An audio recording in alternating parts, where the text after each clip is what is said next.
to continue the qualitative risk analysis as a sub chapter for the risk management chapter. Previously, we have covered the difference between qualitative and quantitative risk analysis. So now we are going to see one by one what it means with the qualitative risk analysis and also quantitative risk analysis. So basically for qualitative risk analysis, we are going to focus on the probability and impact analysis. I have explained this briefly in the previous session. So basically the risk impact or the probability chart is based on the principle that has two primary dimensions. So you have your probability part and also you have the impact of the if it's happened, if the risk happens. Okay, so a risk is an event that may occur.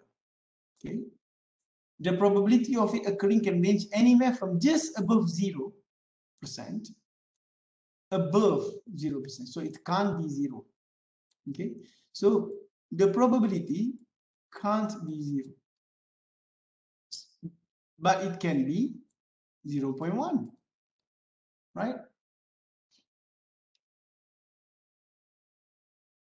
So it can't be 0%, but it can be 1%. Same thing. So from just above 0% to just below 100%. So it cannot be 100%. Cannot. Can it be 99.99? Yes. Okay. Why? It can't be exactly 100% because then it would be a certainty. It's not more uncertain. If it's 100%, means that you know, let's say you say it's 100% sure it's going to rain. Means that it's going to rain, definitely raining. It's raining, you know. It's going to happen 100%. It's no more uncertain. Uncertainty, we don't know it's going to rain or not. So you have the probability, say 99% is going to rain. You still have 1% that you don't know. So why? We say it's a may occur. So the probability is all about may. And it also can't be exactly 0%, or it wouldn't be risk. If it's 0%, so it's not going to happen, right? See, the risk is 0%. So what do you mean? There's no risk at all. So it should be above 0, but below 100. Okay, so this is about probability. And then we're going to see the impact. Here is about the impact. A risk, by its very nature, always has negative impact. So basically, when we say about risk, is negative by default. Okay. However, the size of impact varies in terms of cost and impact on health, human life, or some other critical factor. So we need to assess to what level the impact of this risk. So we're going to have a chart that allows you to rate the potential risk on these two dimensions. The probability risk will occur is represented on one axis of the chart, and the impacts on another axis. So this is the example of the impact definition and also the probability. You see, you have your probability here, and you have your impact here. Okay. So the what's here is the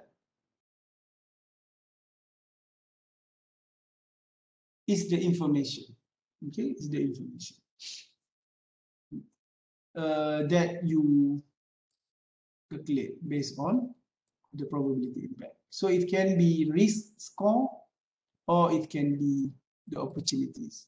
So if you have like calculation, you know, this is going to be numerical. This is to maybe more to qualitative things, right? So you have your probability. You can't just say 0.9, 0.7, 0.9. What they meant. So this is a good example. They say it's 0.1 to 0.9. So they have 0.3, 0.5, 0.7. What the meaning? So they give some description. Very unlikely, unlikely, possible, likely, very likely. So this is the example. For you, you can develop it based on your needs, based on your situation. Okay. And then they also have the impacts here. If it's happened, this is the value. Okay. So they may have description or meaning behind this. 0.05 mean, let's say it's 5%. Okay, 5%, this is 10%, so this is 20%. So if this mean what? Okay, this mean what? The impact. So they should have description. Maybe 10% means what? You should have a table, you should have a description for each. So when you multiply, you got the risk score, so you know.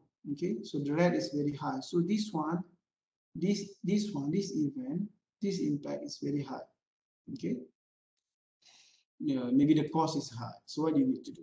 Okay, if it's opportunity, so you have your color coded in terms of color. Okay, so this is the example for the impact and also probability description. Okay, see the example. Okay, so let's say you look on this example, probability impact analysis. So you have your probability, okay, 0.1 to 9, maybe 10% to 90%. So you have your impact scale, okay, which they should have meaning behind it. This one also have the meaning behind it. Okay, and then you multiply. And then you put in the red for the obvious, the critical, yellow for the maybe for the second level, and this for the safe level, maybe, or the low impact level. Okay, so based on this, okay, let's say you have your risk. Okay, this is the explanation. Let's say you have 5 risks that you have identified: illness, weather, no power, attrition, supply. This one, and you have your probability information here. Okay, and then you have your impact information here, and then you do your PI. Okay, so based on this, you're going to see which one is the highest. This one. Weather. Which one the second? This. So you put it's in red. Okay, so this is how we do. So what you can conclude from this example, so the weather and attrition is very critical, and then which is critical because got the high PI impact, probability and impact matrix measure. So we need to focus on this first. Mean that you're going to do the planning, the response, alternative. You're going to do as well for this and the others, but you're going to give more focus on this. See another example. Okay, probability and impact analysis for this qualitative analysis. So you have your event. What are the events? You have fire in data center, loss of power, staff illness, hurricane, water leak, employee forget to log off. Okay. You have some information on likelihood of occurrence or the probability. Okay, 0.7, 0.5, 0.6, 0.4, 0.3, and 0.8. And you have your impact. Okay, which these should have meaning behind it. Okay, what was the meaning behind this? So it should be described earlier. The same thing, the impact. You have your scale, and then if it's happened, so this is the impact. So you multiply. So which is the high risk factor? This one, 0.63, 0.4, and then 0.36, 1 to 2. Okay, so this help in prioritizing risk. Then those risks that you need to attend urgently. So which one that you need to attend based on this example? Fire in data center, loss of power are the high risk event. Okay? 1 and 2. And this is 3. So this is how you prioritize the risk using the qualitative risk analysis. So for each risk, you need to be able to defend or justify the reason for each rating. This that I mentioned just now. For the numbers behind this, okay, for the impact, you have the numbers, but you should have meaning behind it. Okay, that way they explain it here. It is a good idea to establish definition for your rating for each risk. So you can define, what do you mean when you say it's low, high, medium? So what do you mean? So we're going to give some example on this. One example. Okay, this is the example. Okay, so you say the project objective is to okay, this is regarding on cost, time, scope, and quality. So very low means they give this scale, moderate they give this scale, high they give 0.4, high rate, very high they give this. So this is example. In your case, maybe you can put 99%, 95%, 60%, so but you need to have a good range and also explanation. So what they meant with this very low or 0.05, or if it's related in relation to cost, they have the explanation here. Okay, it's like your rubric. Okay, like for your introduction, if you do good, you have comprehensive explanation, you do this and that, you're going to get full mark 10. If you don't do, you get 0. The same thing. For cost, insignificant cost increase, so it's going to be this. If it's the cost is measurable, is about 10%, this. 10 to 20%, this. You know, they have their explanation for each element. Okay, so this is the example. So in your case, if you are dealing with, you are working on your assignment on project risk management, you need to develop this kind of thing that suit to your case. So next, we are going to continue on quantitative risk analysis. Okay. So the aim of quantitative risk analysis is to analyze numerically the probability of each risk occurrence and assess the consequence on the objective. Okay. So basically, we want to calculate the money. If you lose, how much that you're going to lose. Okay. So usually we have two types: decision tree and also sensitivity analysis. This subchapter is simple. I'm going to cover it quickly. Okay, decision tree. What is decision tree? Represent general approach to decision making, which is suitable for wide range of operation. Okay. So it's basically you can use for many cases. So what are the elements? They have their set of possible future conditions. So you need to know the alternative. Okay, like you learn in your economy, you have your alternative 1. Let's say to buy a machine. So you have your alternative 1, alternative 2, alternative 3, right? Okay. Let's say you want to buy a machine.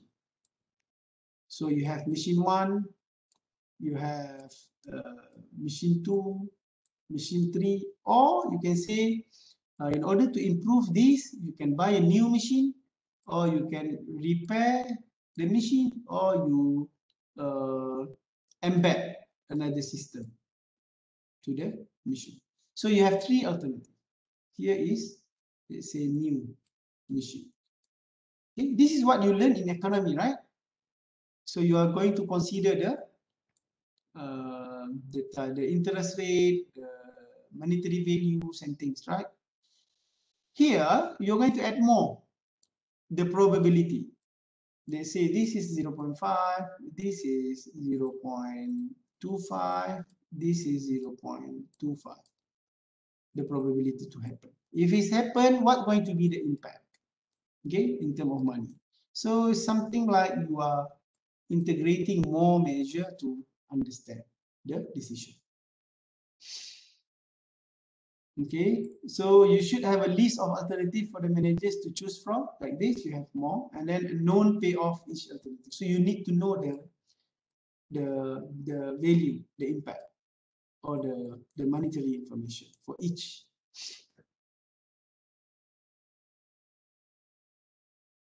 So what you should do, you need to identify possible future condition, cost states of nature. So what's an alternative that you have, and then list of possible alternatives, list them, and do nothing is also alternative.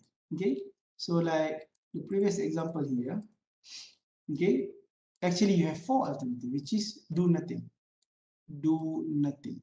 So buy new machine, repair the machine, embed new system to the machine, but you can also do nothing, means that continue with the machine that you have. So that's do nothing is always default alternative. And then you need to determine payoff associated with each alternative. Means that you need to know the monetary value for each, then you can decide. We're going to see the example later on. But if possible, we also need to determine the likelihood, the possible future condition, how many percent is going to happen. And then you're going to evaluate alternative according to the decision criteria that you set, and then you're going to choose one, the best. Just go to see one good example here. Okay, give you in terms of this story.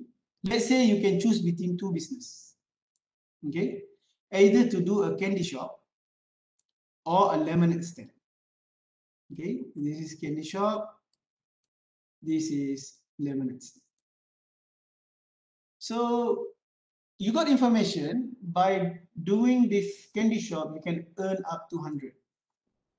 Okay, if you do lemonade stand, you can get 90 per day. So which one? Which one that you're going to choose? Okay, let me know. You're going to choose candy shop, right? Because you can earn more, 100. Okay. Let's see what's happened next. So now you've been given some probability of their success and also the fail.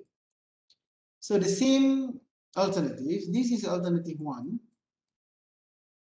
this is alternative 2. Okay, so the mission is business, right? So you have 50% success, 50% fail. 50% success, 50% fail. So you're going to be fair, give them the same probability. So if you success, you're going to get 100. If you fail, you lose 30. Here, if you success, you got 90. If you fail, you lose 10. Which one that you're going to choose?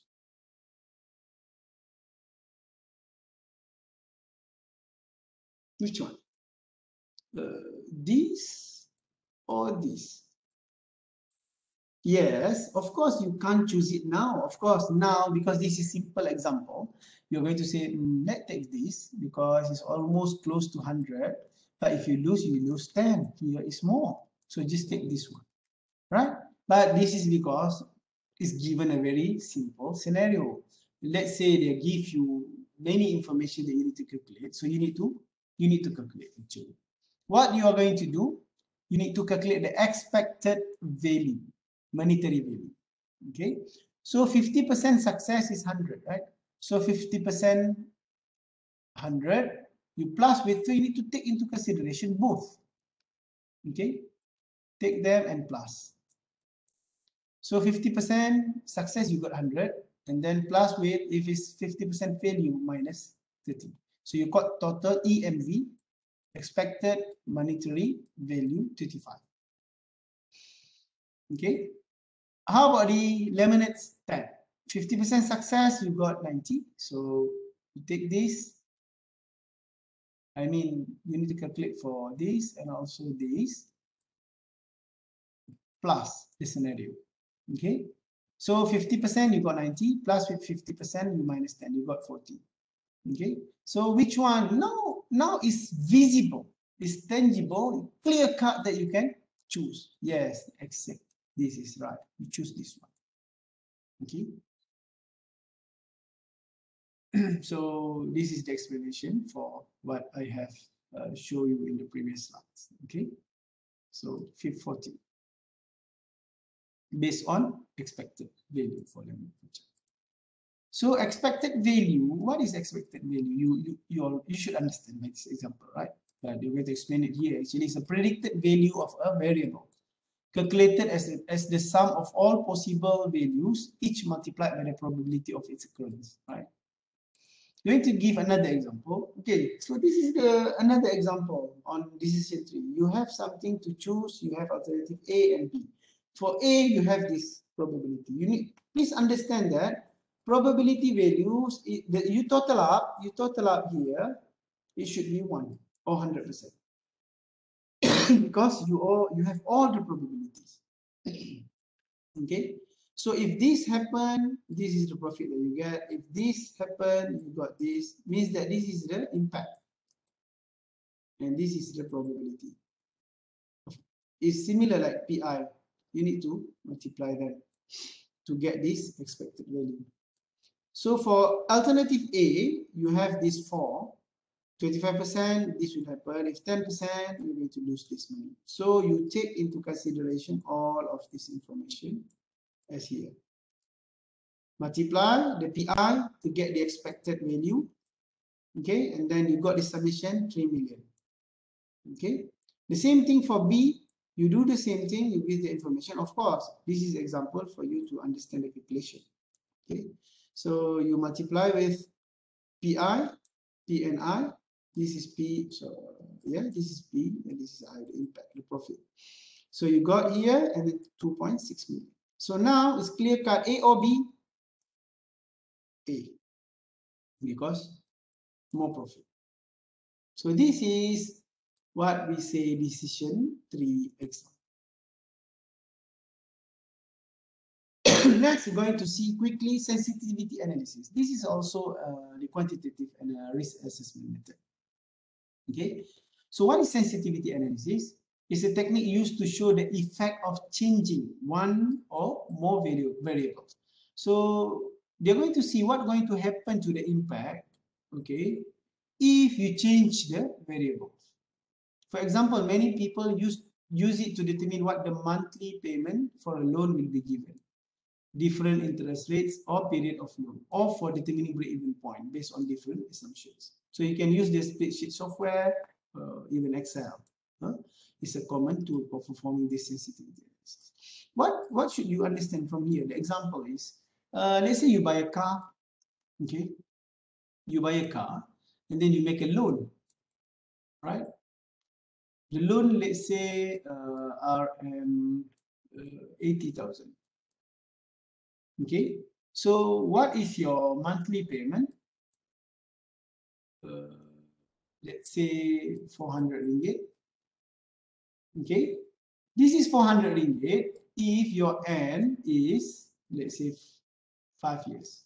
So they want to see the sensitivity analysis is you can check for each parameter. So which one the parameter that you want to check? Let's say the monthly payment. Okay, the monthly payment. What if you want the monthly payment to be 200 or less, let's say 300? So you can't either you reduce the loan or, right? But let's say you need to fix something. Let's say loan is fixed. So what else you can do? Your N, the year, maybe is going to be, I don't know, 10 years, okay, or more. So you see, it's changing. So this is, we call it sensitivity analysis. Or you want to see what will happen if N changes. Okay, let's say if it's 5 years with the, this is fixed, 80,000. If 5 years, you pay 400 per month, monthly installment. If it's 7 years, you're going to pay 350. Let's say, example. Okay? If it's 9 years, you're going to pay 300. So you see, it's changing. This is what we call sensitivity analysis, to see how it changed or the effects of changing one or more variables. So actually, I'm explaining everything to you. So we are done on sensitivity analysis, but just for the sake of we have more slides, so we just go for this example. So here, the sensitivity analysis is to see the lower sale price affect the break-even point. So where is the break-even? Here. And then lower sale, the sale price. Let's say, yeah, they have their fixed cost. They have their self-revenue, which is 180. Okay, you minus with the variables. Okay, that's fine. Just want to show. Okay, so by selling this, you should sell 120 to break even. If you sell with 180, okay, with this variable cost, and this is the fixed cost. Next, the same example, you see, here is 180, but now here is 200. But the variable cost is increased, 80 before, but now it's 120. and the fixed costs are the same. So what will happen if this is increased? If it's increased, you see, oh, you need more events. Previously, you just need 120 events. You just need to sell 120, okay, by 100 if the sales revenue is 180 and variable cost is 80. But since it's 200 and 120, you need more to break even. Higher cost, yet higher unit sales to break even. What's here is 200. Previously is it's 200 as well. The first example 180. Here is 80. So they change it. It's no more. It's like the first example. The variable cost is 80. But now the fixed cost is different. It's no more 12, but it's